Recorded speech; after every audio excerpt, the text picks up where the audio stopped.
மீன் தொட்டி நிறைய பேர் வீட்டில் வச்சிருப்பீங்க. அந்த மீன் தொட்டியில வந்து அப்படியே கலங்கமா இருந்துச்சுன்னா அந்த தண்ணி, அதுல இருக்கிற அந்த அழகான மீன்கள், அந்த அழகான விஷயங்கள் வந்து நம்மளால பார்க்கவே முடியாது. பிளரியா இருக்கும். ஆனா இதே அந்த மீன் தொட்டிய கிளீனா வைக்கும்போது, அந்த தண்ணி அப்படியே கலங்கமில்லாம கிளியரா இருக்கும்போது, அதுல இருக்கிற அழகான காரியங்கள் எல்லாமே வந்து கிளியரா நம்மளுக்கு தெரியும். அதே போல தான் இந்த ஃபியர்ன்றது நம்மளுடைய மைண்ட வந்து தெளிவில்லாம ஆக்கும். இந்த பயத்த வந்து நீ வந்து மேற்கொள்ளணும். பேதுருன்னு ஒரு அண்ணன் இருந்தாங்க.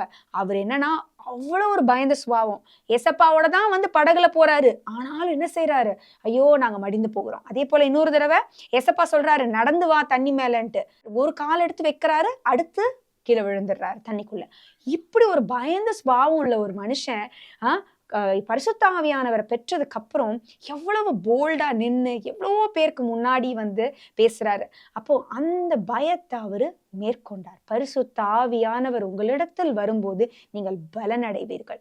அந்த பயமாகிய அந்த போராட்டத்த நீ மேற்கொள்றதுக்கு உனக்கு பரிசுத்த ஆவியானவருடைய பலன் தேவை.